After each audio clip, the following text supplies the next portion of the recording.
My name is Qin Jun. I came from Sydney, Australia.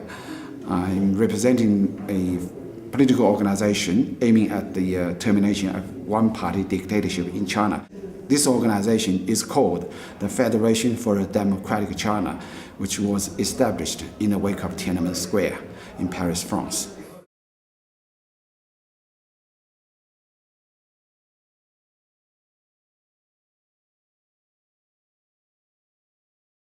Well, you said you had met some resistance coming over here. Some of your friends had said, are you aware of what you're doing? And is it... Yeah. I liked your answer. We are actually pretty disappointed to Madam Hillary Clinton's first maiden trip to Asia. He gave the green light to the Chinese government for its human rights violations. That's really, really shocking. I wish that Obama administration could make some change. I hope so. I owned a clothing company and I used to manufacture in China and quite a bit. And after my personal experiences and working with a lot of the refugees here, I made it a point to stop working with factories that were based in China and to look to India, different countries where workers are well taken care of, but countries that are socially responsible. Right now, how much access do you have? What do you feel the youth sentiment is in China? How many youth are really thinking for themselves and following the democratic movement? And what are they coming up against? What resistance are they up against for speaking those opinions? You mean the youth inside China? Yes. Do you have access to that now? Not much, because I do not have easy access back to China.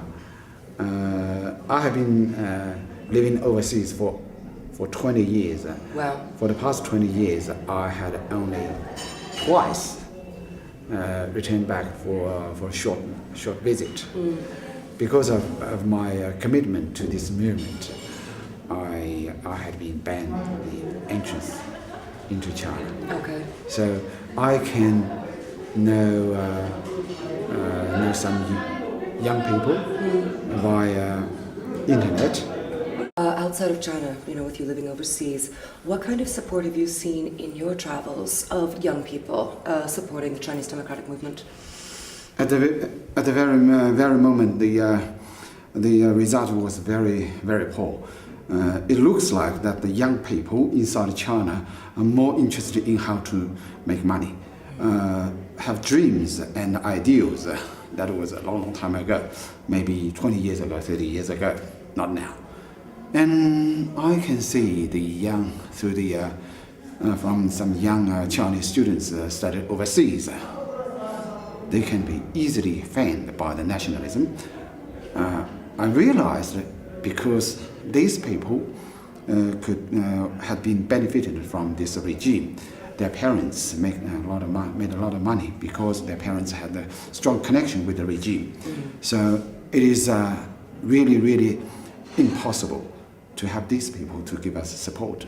Years ago, we think that when Chinese become richer and the middle class appeared, emerged, the democracy would get into China automatically. Now we can see it is wrong. Do you think that capitalism is replacing a spirituality? Yes, I agree. Okay. I totally agree with you. And another thing is that Chinese government used its last trumpet card, which is nationalism. Chinese government had abandoned its ideology of communism already, long time ago. But now they just use the nationalism. Yes. With some of the groups that you've met here, like SFT or Tibetan Youth Council, some Hope Center, what do you think of what the young people internationally are doing to step up to support Tibet? I mean, do you mean the people in Tibet, in Dharamsala, and also within Dharamsala, within America, within New Zealand, like youth around the world? It is really, really encouraging. I'm very, very glad to see many young people who don't have the same color of us, but they are more concerned about human rights violations in China. They're more concerned about the possible distinction of a ancient civilization, which is Tibetan culture and Tibetan religion. So I'm very glad to see that. I wish this kind of support could be even go further to help the Tibetan people to achieve that. But the solution for that is the democracy in China. Mm-hmm. So that's why I always put democracy the highest priority. I feel China need more open up.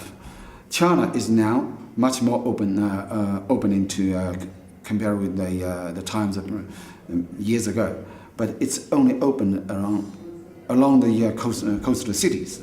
Mm-hmm. The most residents, city dwellers, are benefited from the economic growth. Right. But majority of the Chinese people living in remote area had not been enjoyed any share of economic growth.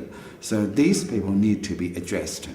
And now these people's voice is just totally muffled. People can't hear.